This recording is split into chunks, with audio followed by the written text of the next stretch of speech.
Bismillahirrahmanirrahim. Assalamualaikum warahmatullahi wabarakatuh.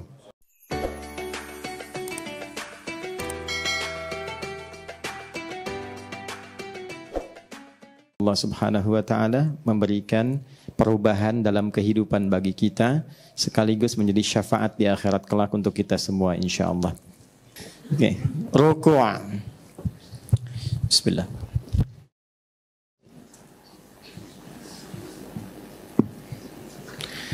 Baik teman-teman, kajian kita saya pernah tegaskan di awal selalu akan mengacu pada 3 aspek.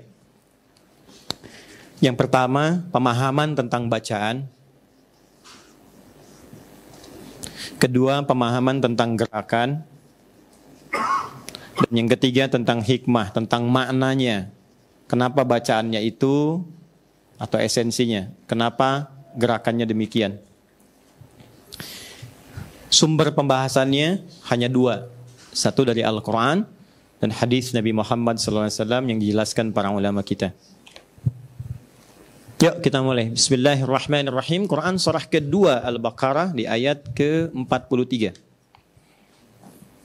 Sudah? Quran surah 2 Al-Baqarah ayat 43. Wa aqimus salata wa atuz zakata warka'u ma'ar raki'in. Dan tunaikanlah sholat olehmu dengan sempurna. Jadi kalau ada turunan kata aqim, aqimu, yuqimuna, artinya usahakan semampu kita dengan sempurna, bukan asal-asalan.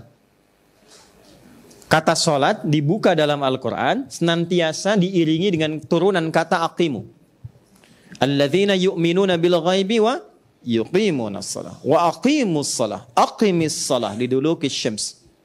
Maksudnya apa? Kata Allah tuh, hei hambaku, kalau sholat jangan asal-asalan ya. Karena aku pun manggil engkau tidak asal-asalan. Jelas ya? Engkau aku panggil untuk diberikan sesuatu yang penting dalam hidupmu. Kenapa ya Allah? Hayya 'alal falah. Supaya engkau sukses, kau bahagia. Maaf ya, teman-teman yang di dunia seni misalnya. Kalau perannya ditunaikan asal-asalan, sukses nggak? Tidak kan? Ya, dan itu sekedar drama kehidupan kan yang ditampilkan. Sesuatu yang tidak nyata pun kalau asal-asalan tertolak, bagaimana dengan yang nyata?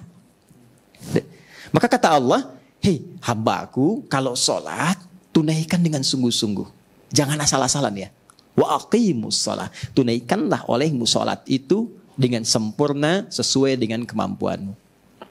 Wa atuz zakah, keluarkan zakat dengan ikhlas sehingga engkau merasakan kenikmatannya. Sedikit lompat, sedikit.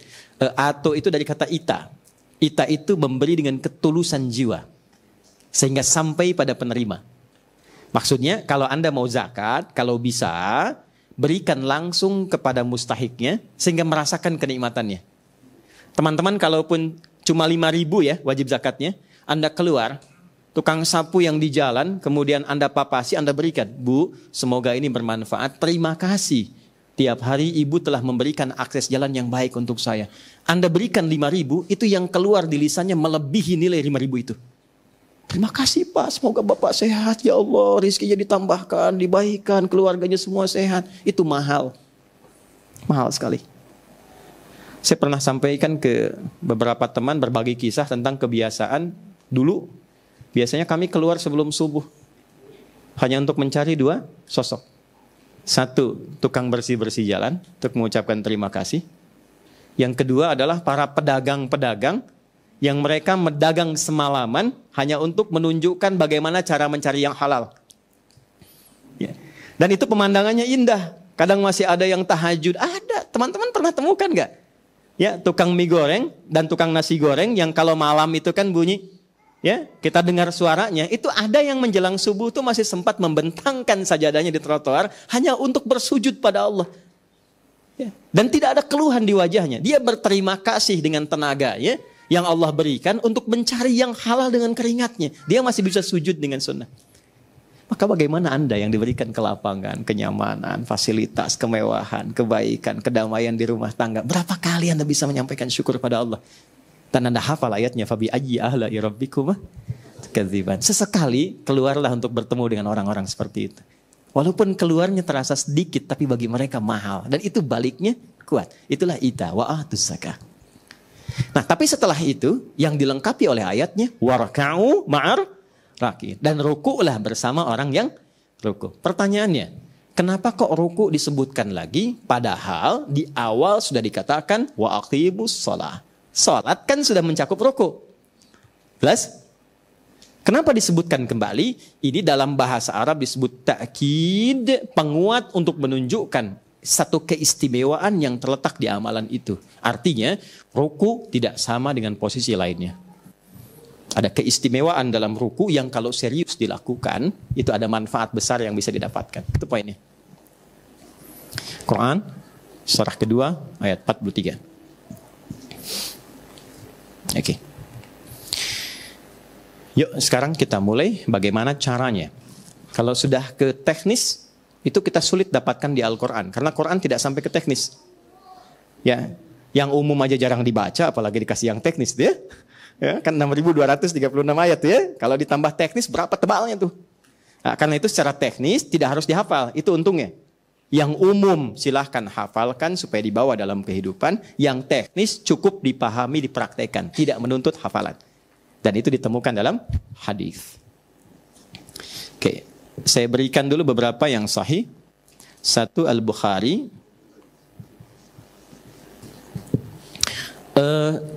Saya lebih selalu senang menggunakan al. Walaupun menyebut Bukhari pun bisa. Karena kalau sudah pakai al, ini ada inspirasi di dalamnya. Kehususan. Ya, karena asalnya nama tempat Bukhara. Ya, saya pernah sampaikan, mungkin masih ingat ya, nama aslinya Muhammad tuh. Punya bapak namanya Ismail, kakeknya Ibrahim, kakek buyutnya Al-Bardizbah, yang buyutnya Al-Mughirah, tinggal di kecamatan Ju'fah, Kabupaten Bukhara, ya, Provinsi Khorasan, negara Uzbekistan sekarang. Nah, beliau memperkenalkan dengan nama daerahnya untuk menginspirasi bahwa saya ini bukan dari Arab. Saya dari Bukhara. Tapi bukan berarti saya yang bukan orang Arab itu tidak memiliki kemampuan untuk kenal Rasulullah. Untuk kenal dengan Allah.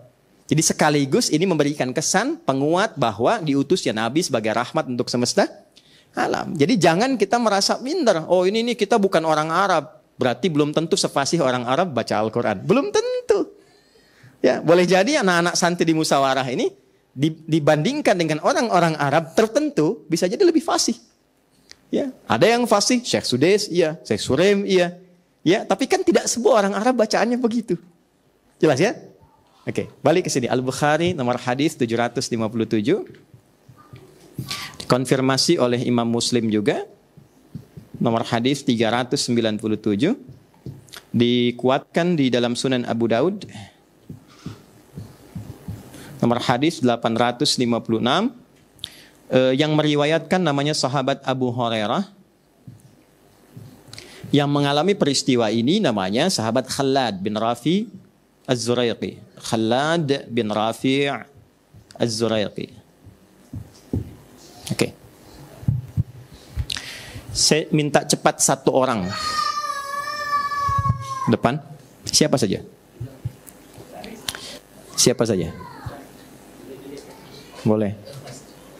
Oh, Mas Ari dulu udah pernah. Dede belum. Baik, jazakallah khair. Izin ya, Mas Dede ya.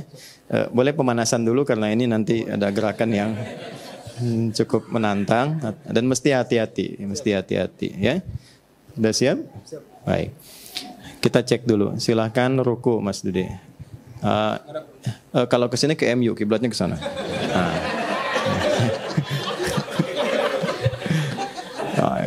Udah? Sudah belum ya? Lihat ya kelihatannya. Baik. Tahan sebentar. Mau diperbaiki atau begitu saja? Mau, silakan perbaiki. Ulangi. Sampai yakin. Maaf terhalang. Silakan. Yakin? Tanya teman 50-50. Dah. Yakin ya? Sudah. Tahan sebentar nih. Ya, ada yang mau komen? Tidak ya? Baik. Kira-kira benar atau tidak? Nah, untuk sholat gak boleh dikira-kira. Ya, untuk sholat kita mesti belajar. Karena itu bangun sebentar, kita baca hadisnya. Kata Nabi, "Tsumma raka'." Kalau sudah selesai berdiri baca surat, "Tsumma raka'." Pakai tsumma artinya jangan buru-buru. Jelas? Jadi ada fa, ada tsumma, itu beda. Kalau fa itu cepat tanpa jeda. Kasus Nabi Zakaria dulu, beliau berdoa, selepas doa itu pakai fa. Fanadathul malaikah. Ayat 39 Quran surah 3. Artinya nggak ada jeda. Baru selesai doa, malaikat langsung turun memberikan jawaban. Tapi ini menggunakan thumma. Thumma itu ada jedanya. Maksudnya apa? Kalau selesai baca surat, walam yakul lahu kufuwan ahad, tenang dulu. Jangan langsung belum ahad sudah ruku. Jelas? Ya, walam yakul lahu kufuwan ahad. Selesai. Baru tenang, setelah tenang darahnya mengalir cukup baik, baru kemudian ruku. Jelas sampai sini? Baik, itu bagian pertama. Karena kalau musim taraweh ini suka lupa. Kalau mana ada Allahu Akbar, ya. Saya tuh suka bingung ya. Saya tuh 11 rakaat hampir 1 jam. Ada yang 23 rakaat 5 menit. Ya. Nah, itu mungkin sudah hatam ya. Ada pesana. Dulu. Tahan, tenang. Tsumma raka'. Setelah tenang, baru kemudian rukuk. Silahkan, rukuk. Ya. Tahan ya. Biasanya begini atau angkat tangan. Allahu Akbar turunnya. Coba diingat-ingat. Biasanya kalau sudah lam yakul lahu kufuwan ahad, angkat tangan begini atau langsung. Ya. Amin. Stop. Tahan. Baik ya. Ngadap ke sini, ke depan. Supaya kelihatan. Tahan sebentar ya. 1, posisi kaki tidak terlalu lebar, tidak terlalu rapat, tapi usahakan sejajar dengan pinggangnya. Ya, atau bahu dari sini sejajar. Nah, ini lebih enak. Jelas? Ini ke bawah terus nih, akan ke bawah terus. Ini sudah saya terangkan di pertemuan lalu. Yang kedua, posisi tangan, telapak tangan, ini. Ini boleh 2 pilihan. 1, sejajar dengan bahu di sini, izin Mas. Sini ya. Sini. Nah. Jelas ya? Di sini. Hadwa mankibaihi. Yang kedua riwayat An-Nasa'i yang beliau pilih tadi, agak naik sedikit ke daun telinga dekat. Tidak terlalu bulat, kalau bulat roti O. Depan. Udah rekam ya? Sebentar ya, keringetan di tangan. Nggak boleh ketawa, sedang salat ya. Terus gini. Oke. Turun sedikit. Nah. Jelas? Oke, 2 sini, tahan sebentar. Ini angkat, ini posisi bisa dipertahankan 2 ini karena nanti akan dibawa dalam sujud. Posisi ini.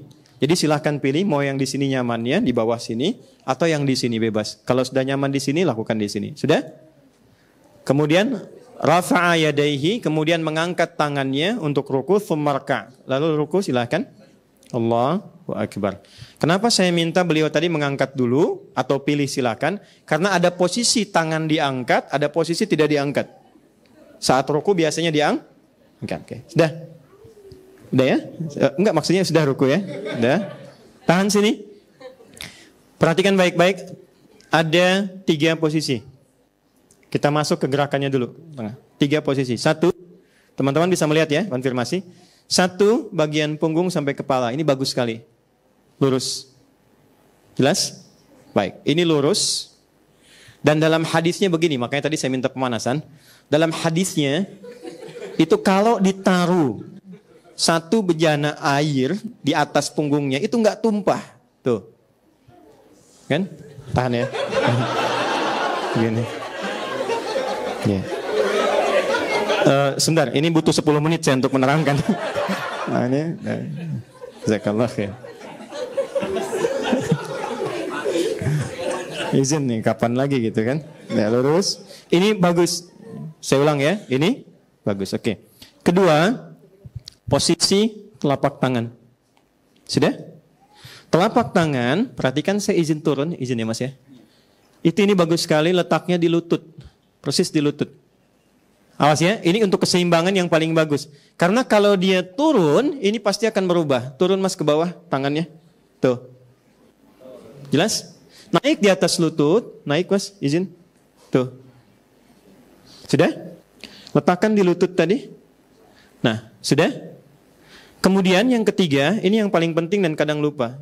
Maafkan saya sebesar-besarnya, mohon menghadap kembali ke kiblat sana. Saya ingin tunjukkan bagian terakhir. Silakan ruku lagi. Udah ya? Posisi tangan ini bukan sekedar ditempel, tapi ditekan. Nekan sehingga otot bagian belakang ini ketarik. Tarik sampai ke sini ke atas. Ditarik ini. Ya, jadi ini yang biasanya dipakai jalan tiap hari, pegal apa. Ini di dalam sholat ini diluruskan kembali. Ini kajian aspek kesehatan nih. Ini maaf ya, fokus baik-baik karena jarang dibahas yang seperti ini. Tekan, ini jadikan tegang, ya, ditekan ini sampai urat-uratnya, ototnya terasa nyaman, kemudian baru diluruskan. Dan belum berdoa. Kalau sudah mencapai ini, sudah enak, baru berdoa. Jazakallah khair. Silakan kembali. Jazakallah khair. Makasih banyak. Perlu tisu? Alhamdulillah. Ini adegan peran yang paling sulit ya di antara sekian banyak peran yang dilakukan. Ya, insya Allah pahalanya banyak, Mas. Itu kalau diikuti semua orang yang lihat, setiap orang sholat karena tadi itu, antum dapat transferan pahalanya itu. Ya, kalau ikhlas. Tadi itu saya tidak memuji tidak apapun, tapi saya jujur katakan tadi yang disampaikan sudah sepenuhnya baik. Ya, lurus punggung, kemudian jari itu tidak rapat begini, tidak lebar juga, cukup menggenggam aja di lututnya. Ya, kemudian tekan ke belakang sehingga kita merasakan ada tegangan otot di bagian belakang yang diluruskan kembali sampai dengan ke atas. Paham sampai sini? Selesai dengan gerakan, bacaan. Apa bacaannya? Oke, nggak apa-apa yang biasa kita baca. Subhana rabbiyal azimi wa bihamdihi. Atau subhanakallahumma bihamdika Allahumma firli. Baik, ada dua bacaan. Dua-duanya sahih. Dua-duanya sahih. Pertanyaannya artinya apa? Itu dulu. Hikmahnya apa? Maknanya. Kenapa gerakannya mesti demikian? Ini. Kenapa bacaannya itu? Dan ini menjadi penentu.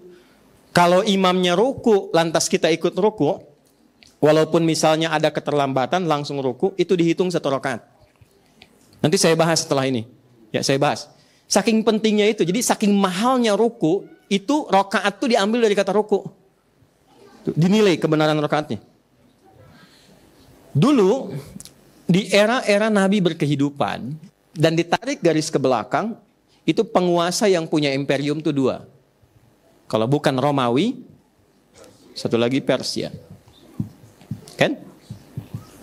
Ini ada imperium, ini ada kekaisaran. Dan wilayah Nabi dilahirkan yang tidak pernah terjajah karena memang diliputi oleh padang pasir yang sangat ganas dan kuat. Posisinya di lembah ini, di Apit 2 ini. Jadi kalau kita tarik sejarahnya punya sejarah yang panjang, Persia pun punya sejarah yang panjang. Sampai di antara sejarah itu, di antara raja mereka, itu kan ada yang dipertuhankan. Ya, Romawi tarik ke atas ketemu siapa? Ada Namrud, eranya Ibrahim alaihissalam, kan ngaku Tuhan. Kan viral ya, mana santrinya musyawarah tuh, surat apa? Surat apa? Al-Baqarah, ayat berapa? 258, paling kanan di pertengahan kan? Alam tara ilal ladzi haja Ibrahim fi rabbih an atahu Allahul mulka. Kemudian ketika dia berkata, saya adalah Tuhan.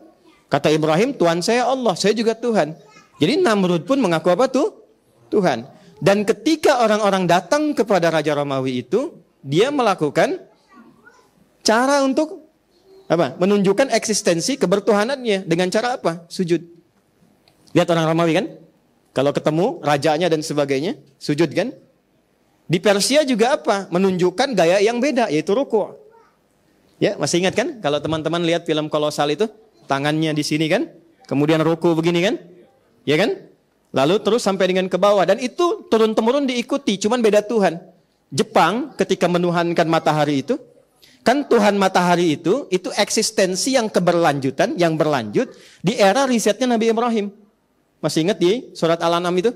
Ya, falamma janna alaihi lailu ra'a kaukaba. Ketika melihat gemintang, dia menyimpulkan, oh ini nih planet ini yang paling besar, Mars, ini Tuhan. Falamma ra'a asy-syamsa badzighatan qalat hadza rabbi hadza akbar. Ketika melihat matahari, mereka menyimpulkan ini dewa yang terbesar, Tuhan yang terbesar. Dan itu keyakinan itu berkesinambungan sampai datang ke era generasi Jepang. Makanya Jepang kan nyembahnya kemana? Matahari. Dan menghadapnya membungkuk kan? Ruku kan? Jadi dulu kalau ingin menunjukkan kesetiaan sekaligus pengangkatan kebertuhanan dan pembuktian kesetiaan, itu kalau bukan ruku, sujud. Maka diajarkan dalam Islam, jangan mempertuhankan selain Allah. La ilaha illallah. Gak ada yang dirukui, gak ada yang disujudi selain Allah. Maka ketika seseorang berdiri, ini masih netral, semua netral. Tapi kalau sudah ruku, itu sudah merendahkan bagian dirinya, dan hanya layak manusia merendahkan dirinya kepada penciptanya. Maka dari itulah ruku dispesialkan oleh Allah dibandingkan dengan berdiri. Maka ketika Allah mengatakan wa aqimus shalah wa atuz zakah warka'u ma'arakin, rukuknya lakukanlah kepada Allah. Maka kita katakan saat ruku itu subhana rabbiyal azim. Subhan, apa itu subhan?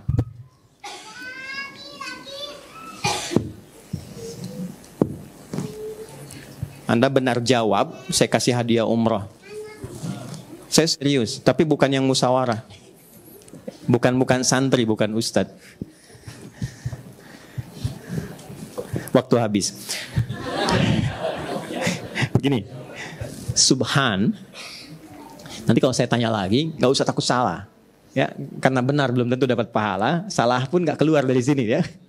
Subhan itu kata yang diungkapkan jika Anda temukan sesuatu atau mendengar sesuatu yang tidak sesuai dengan keagungan dan kedahsyatan zatnya Allah.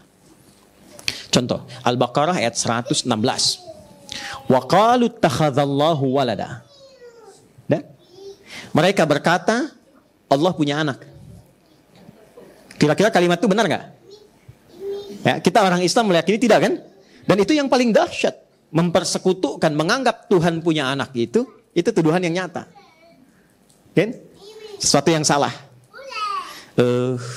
Siapa yang belum menikah ini? Yang ini aja, santri ya.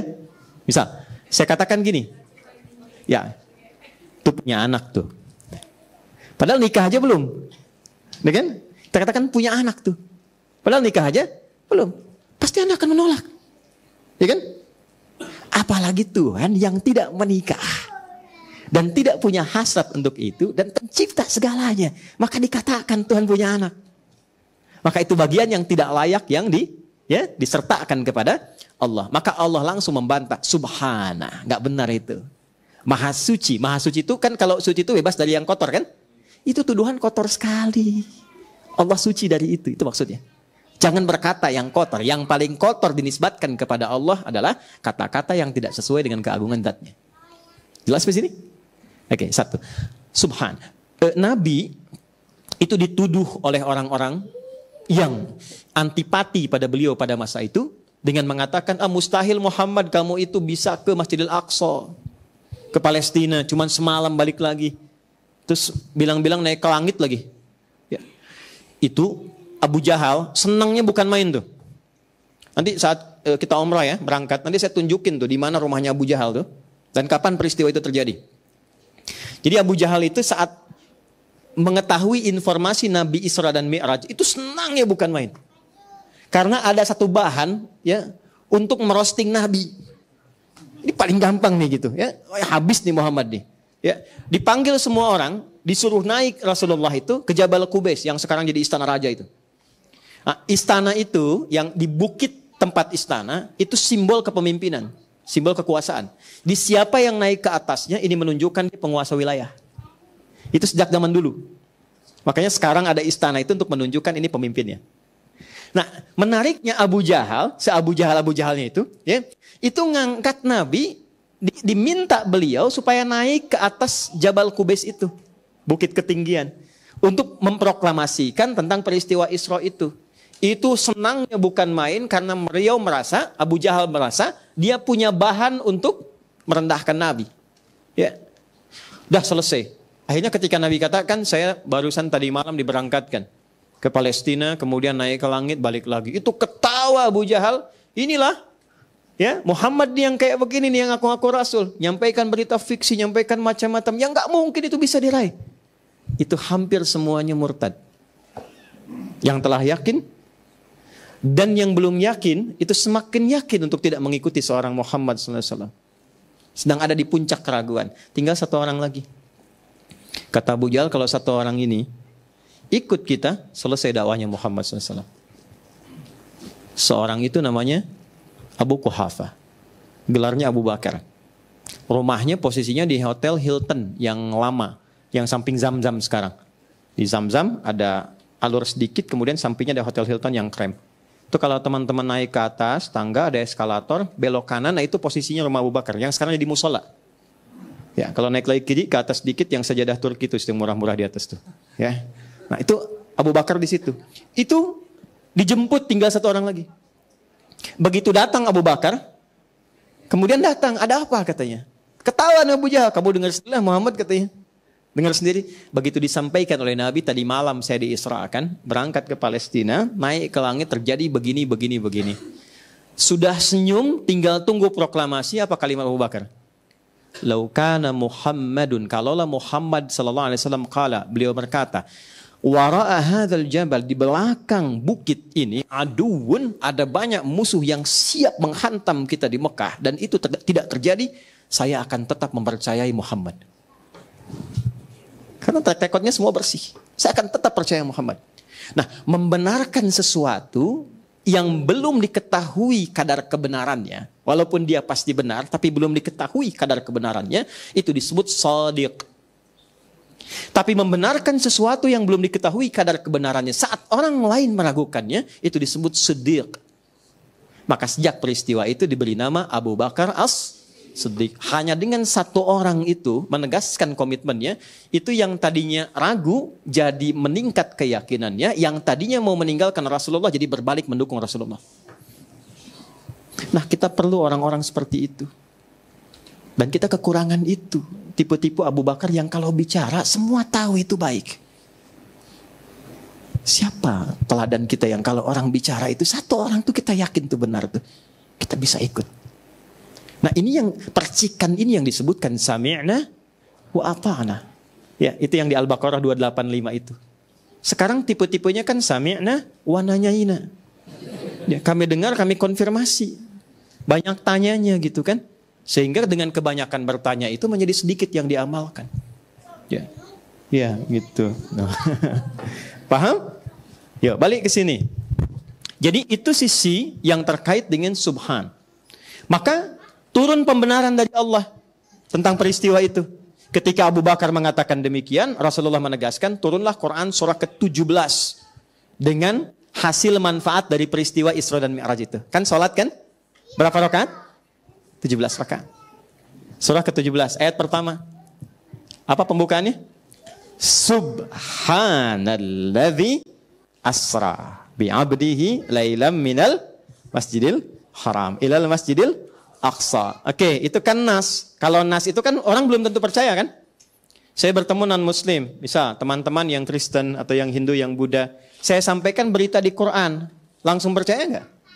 Belum tentu. Tapi kalau dibuktikan itu secara ilmiah, oke, dikonfirmasi, maka turun jawaban. Silahkan suruh tanya, ya, pada kafilah dagang yang lewat di perbatasan, apakah pernah terjadi ini enggak pada waktu itu? Nabi sebutkan, ada kafilah ini, ada peristiwa ini, dan itu dikonfirmasi oleh orang yang betul-betul lewat pada malam itu.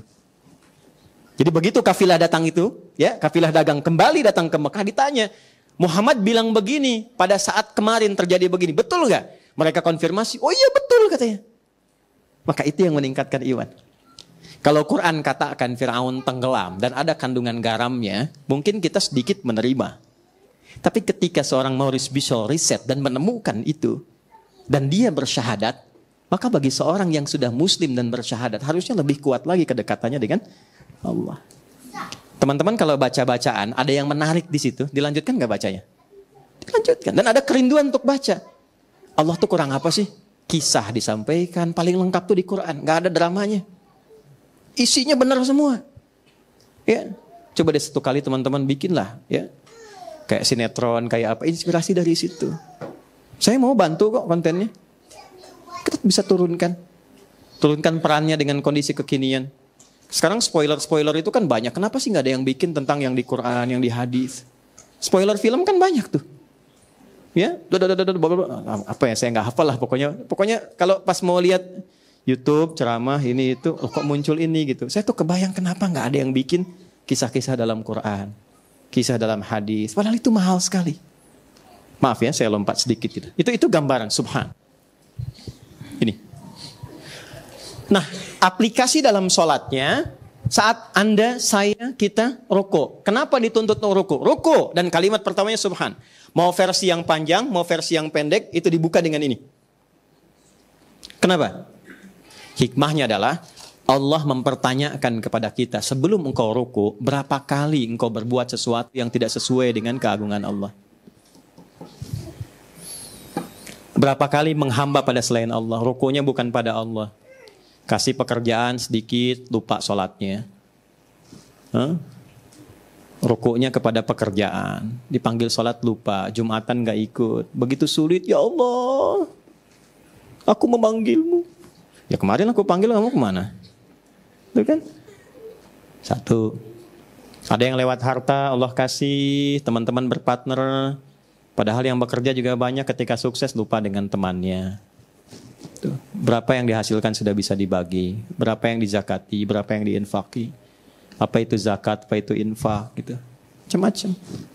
Ya, coba dicek lagi. Rukuknya itu jarang. Yang dimaksud ruku di situ, ingat Allah nggak dalam situasi itu? Berapa kali dikalahkan oleh dunia, padahal kita selalu mengatakan ingin masuk surga Firdaus. Nggak dilarang loh cari dunia, silahkan. Kerja sesukses-suksesnya, karir yang paling bagus. Tapi saat bersamaan ruku. Maka ketika kita ruku subhan, maksudnya ingat semua aktivitas, kejadian sebelum sholat yang menjadikan kita tidak mengagungkan Allah dalam kehidupan. Dan yang dicek pertama kali tubuh kita. Gini, maaf ya, saya seringkali minta maaf untuk mengoreksi diri maksudnya. Mata ini saat Allah menciptakan mata, kan Allah kasih fungsi kan? Gak apa-apa, biar. Kan saya nggak di sini. Saya kan di sini. Ya, kecuali kalau bapaknya ke sini main putar-putaran, itu saya langsung pulang. Ini benar nggak apa-apa. Lagi nggak apa-apa. Lagi nak, nggak apa-apa. Nggak apa-apa biar. Kan sayanya udah. Nah, iya bagus. Nah, terus. Ah hebat. Ya, masya Allah. Ya tepuk tangan semuanya. Alhamdulillah. Top. Alhamdulillah. Ya. Nah, balik lagi sini. Tenang aja Mas Dimas, tenang. Gak apa-apa, saya senang anak-anak, senang, gak ada masalah. Mata, ini penciptanya siapa? Allah ngasih fungsi. Teman-teman bikin rumah, terus menempatkan sesuai fungsi. Saya pengen sofanya di sini, saya pengen toiletnya ini, kamarnya ini. Datang saya bertamu, saya bilang, saya robah aja sofanya ke sini. Ya kan? Udahlah, saya ganti sofa depan toilet, gayung jadikan untuk minum. Ya gelas untuk di. Nah. Kira-kira Anda yang tuan rumah bagaimana? Gak nyaman kan? Dan saya maksa. Allah menciptakan mata supaya dipakai melihat yang baik. Allah ciptakan lisan untuk berkata yang baik. Bukan untuk mencela. Bukan untuk pelototi orang. Bukan untuk merendahkan orang. Nah yang paling menarik adalah orang itu ruku, tapi saat yang bersamaan dia bisa mencela orang lain. Merendahkan orang. Bahkan dilakukan sesama muslim. Maka dari itu ketika Anda, saya, kita ruku, ingat itu. Apa bagian tubuh kita yang kita rendahkan itu yang sering kali melanggar ketentuan Allah. Mungkin itu yang menjadikan doa kita tuh jarang terkabul. Doa kita, maaf, doa siapapun lah. Ya. Itu poinnya. Kok lisan baru dipakai mencela terus dipakai mendoa? Allah yang menciptakan lisan gak mau dipakai itu. Terus kita minta. Barusan cela orang, sekarang kita doa. Terus belum ditobati. Nah itu yang menjadikan kita saat baru turun tenang kita katakan subhana Rabbi. Rabb itu apa? Rabb itu kalimat perjanjian kita yang mengabdikan diri kita kepada Allah supaya Allah merawat kita. Itu sudah dilakukan sejak 4 bulan dalam kandungan. Di Quran surah ke-7 ayat 172. Nanti musyawarah Santi ngajinya begitu ya supaya Qurannya bisa dipakai itu. Ya. Wa idh akhadha rabbuka min bani adama min zuhurihim Ya, min zuhurihim dzurriyyatahum wa asyhadahum ala anfusihim alastu bi rabbikum. Ya, kalimat Rabb itu kalimat komitmen dari dua sisi. Kata Allah, apakah engkau siap menjadikan aku sebagai Tuhan yang engkau pertuhankan, engkau ibadahi selama engkau berkehidupan, lantas dengan itu aku akan merawatmu, memperhatikanmu, menyayangimu, memaafkan kalau salah, mengampuni kalau dosa, menyembuhkan saat sakit, memberikan jalan keluar dalam kesulitan. Itu Rabb namanya. Keadaannya rububiyah. Sifat yang melekatnya disebut Rabb. Maka kita katakan tanpa fikir. Bala itu tanpa fikir. Ya. Kalau na'am masih ada fikir kadang. Ya, Ustaz, wallahi ghayyir hadza bil laban misalnya. Ustaz, tolong ganti air bening ini dengan susu. Na'am tuh masih mikir, emang kenapa air yang bening ini? Tapi kalau bala itu artinya maaf, iya tanpa fikir apapun. Oke, Anda ditawarkan begini, Anda ikut saya ya, nanti kebutuhan dijamin, kalau sakit saya bawa ke dokter terbaik, kalau salah pun saya akan maafkan, keperluan kemudian saya akan coba penuhi. Ya. Lalu saya katakan, mau ikut saya enggak? Oh iya mau, tanpa fikir, itu bala namanya. Jelas ya, bala. Sekali ya, kalau 2 kali jadi makanan tuh. Ya. Lalu syahidna. Dari syahidna itu ada kata syahadat. Bala, syahidna. Oke. Kalimat itu kalimat komitmen. Kalau benar kita mempertuhankan Allah dan menyembahnya, maka berlakulah hukum tadi. Ya, itulah sebabnya yang menjadikan saat kita berdoa, kalimatnya sering menggunakan kata Rabb. Coba kalau mau dikaji ya. Rabbana zalamna ya. Rabbana la tu'akhidna in au doa paling favorit. Rabbana atina fid dunya. Pakai Rabbana kan? Rabb. Nah, saat kita menggunakan kata Rabb itu adalah tagihan dari kita seakan mengatakan begini, ya Allah, engkau berjanji dulu kepadaku. Saat aku sakit, kau akan sembuhkan. Maka sekarang aku sakit dan tidak ada yang menyembuhkan kecuali engkau. Kalau dengan memohon kepadamu belum sembuh juga, maka mohon tunjukkan kepada aku kepada siapa lagi aku mesti memohon. Ya Allah, engkau berjanji akan mencukupkan rizki untukku. Sekarang engkau tahu ya Allah, aku sedang dalam kesulitan. Kalau dengan kepadamu yang Razzaq, maha pemberi rizki, aku belum mendapatinya, kepada siapa lagi aku mesti memohon. Itu Rabb namanya. Tapi kapan itu dikabulkan? Kalau ada pembuktian dari kita dalam bentuk komitmen berupa ibadah. Ini yang dimaksud Quran surah ke-2 ayat 186. Ya, sebentar. Ya. Okay. Wa idza sa'alaka ibadi anni fa inni qarib. Teruskan, ujibu da'watad da'i idza da'ani. Caranya falyastajibu li. Kamu tuh mintanya banyak kepada aku. Aku tahu, kata Allah. Sebelum kamu minta, aku sudah tahu. Cuman problemnya, kalau aku panggil, kamu gak pernah datang. Kamu manggil aku, kan? Saat aku panggil, kamu gak datang. Sekarang kamu nuntut aku datang memberimu saat engkau memanggil. Gitu. Penuhi dulu panggilanku, aku penuhi apa yang kau inginkan. Jelas? Maka kita katakan, Subhana Rabbi. Maka diingat-ingat saat ruku itu berapa kali kadang-kadang lalai dalam panggilan Allah. Berapa kali salah dalam bersikap. Ya. Katanya Subhana Rabbiyal Azim. Azim itu kan maha agung, maha tinggi, maha hebat. Tapi sehari-hari ternyata merasa hebat dibanding orang. Merasa paling pintar. Merasa paling Qurani, paling sunnah, paling bagus. Karyanya paling bagus dibanding orang. Kepada istri merasa yang paling tinggi, istri ke suami merasa yang paling pintar. Merasa lebih sukses dibanding orang tua, sehingga untuk menyapa aja gak punya waktu. Ya Allah. Katanya Subhana Rabbiyal Azim. Maka tunduk tuh. Nah, ruku itu membawa kesadaran itu, bukan sekedar turun. Baru setelah itu kita merasakan betapa besar nikmat Allah. Banyak dosa kok masih hidup juga. Harta masih dikasih juga, sehat masih diberikan juga. Maka kita katakan wa bihamdi. Kalau di ujungnya ingin ditanamkan penyesalan terdalam, maka pakai yang versi Subhanakallahumma rabbana wa bihamdika Allahumma gfirli. Aku minta ampun ya Allah. Aku merasa aku banyak salahnya. Ya Allah, aku merasa, aku mengakui aku banyak khilafnya. Ampuni aku. Terus ruku.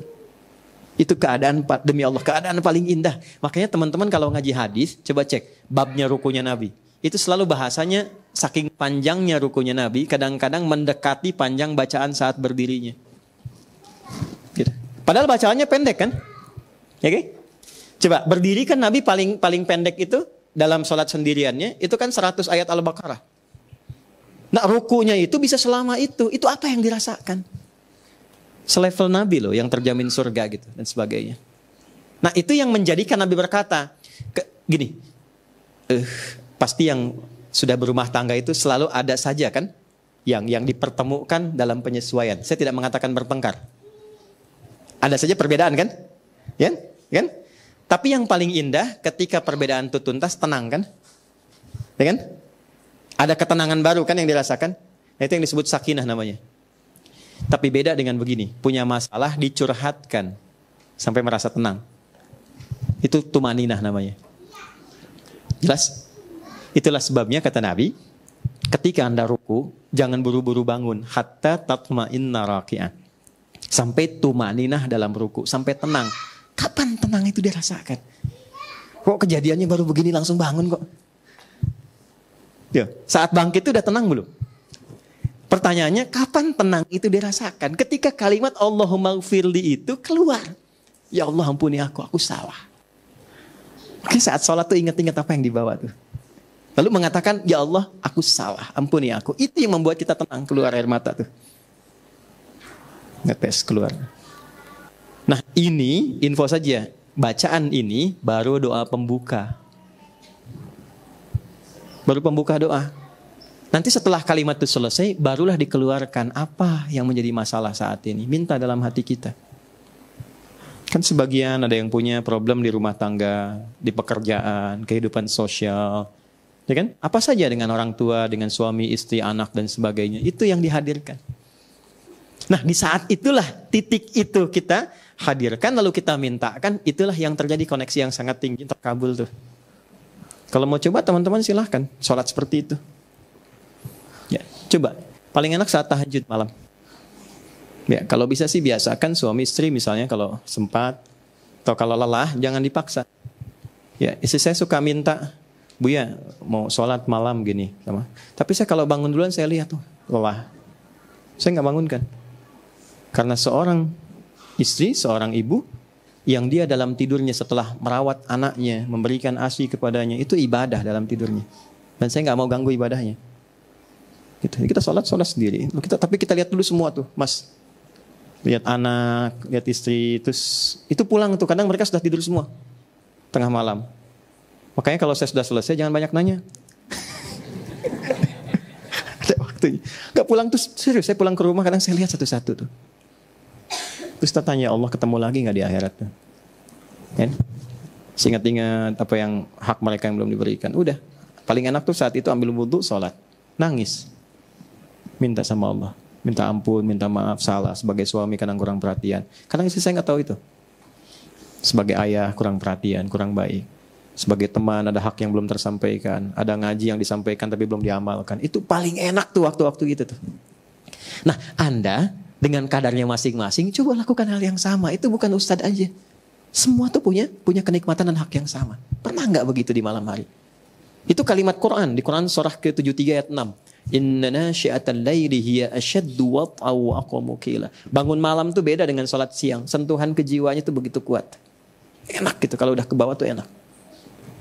Nah itu dibawa. Kalau sudah merasakan Allahumma gfirli, baru minta sama Allah.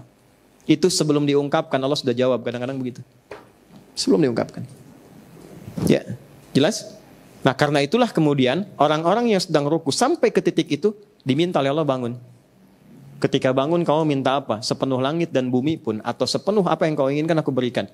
Maka kita katakan, Sami Allahu liman. Ya Allah, engkau pasti dengar doaku ya Allah. Dan aku memujimu dengan semua apa yang kau dengar itu.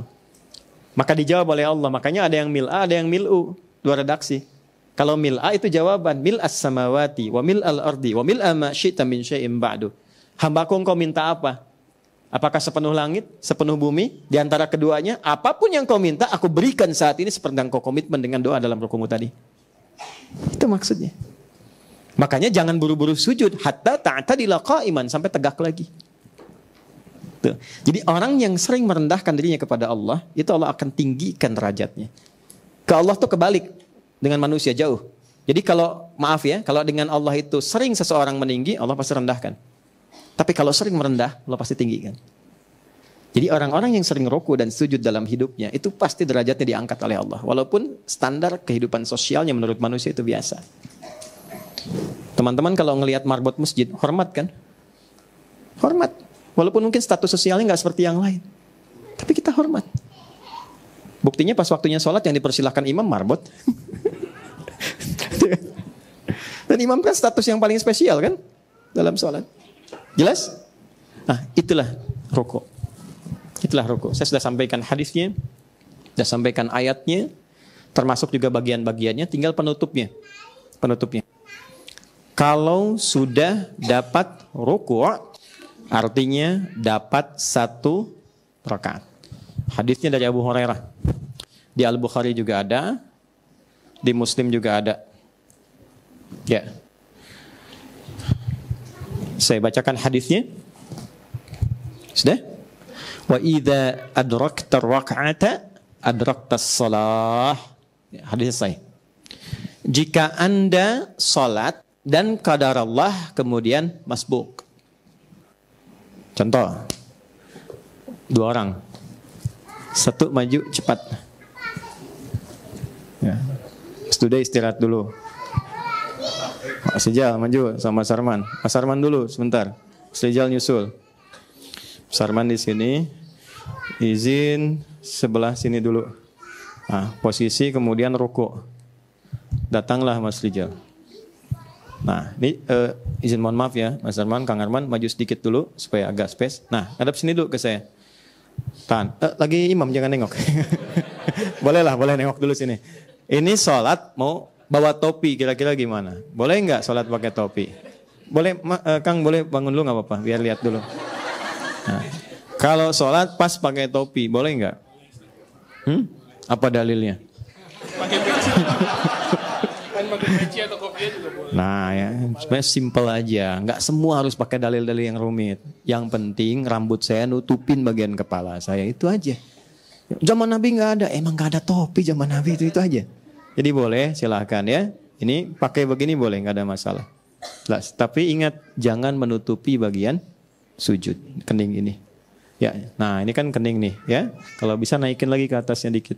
Nah, supaya ini nggak ada hambatan. Jelas sampai sini? Baik, beliau sedang ruku, ini datang. Ya, statusnya apa, Mas? Masbuk ya, ulangi. Kenapa masbuk? Jangan ketawa. Contoh. Orang lain bisa sholat berjamaah, pas satu antum masbuk. Sibuk apa antum sampai lupa sama Allah? Kang, ini apa? Gak bisa sih ini. Jadi imam antum jangan nengok. Jangan diulang ya. Hidup pengen mudah, rizki pengen gampang, sholat masbuk. Ya. Jangan diulang ya. Ustaz keburu itidal. Dah, ini ruku. Nah, antum apa yang dilakukan? Terserah, bebas. Tahan sebentar. Berdiri dulu. Mas Anam boleh, Mas Arman boleh berdiri. Betul tadi yang dilakukan. Jangan langsung ruku karena sholat dibuka dengan takbir. Tapi takbir pun jangan buru-buru. Itu ya. Walaupun takbir aja dulu. Gak apa-apa, tenang aja. Ingat, kan belum salam. Belum salam. Sepanjang imam belum salam, artinya kita kalau ikut ke imam masih bisa ikut jamaah. Jadi kalau imam sudah tahiyat akhir pun kita datang, takbir, langsung tahiyat, itu dihitung jamaah. Di saat Anda bangkit lagi menyempurnakan, itu walaupun sendirian hitungannya jamaah.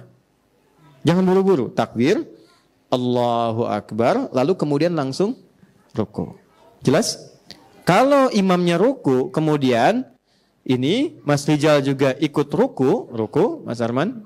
Kemudian ruku ini, ya kata Nabi langsung ruku. Nah, saat ruku ini, itu sudah dihitung 1 rakaat. Jelas? Ini sekarang sedang salat subuh. Ini rakaat pertama. Ruku ini datang karena uzurnya syar'i, ya dibenarkan oleh agama. Datang, langsung ikut ruku. Nah, ini saat ikut ruku itu dihitung dapat 1 rakaat. Jelas? Tapi tidak boleh modus. Ya, udah tahu nih imamnya, kan? Wah, Arman nih, Baqarah misalkan. Ya. Misal contoh Alif Lam Mim aja gitu.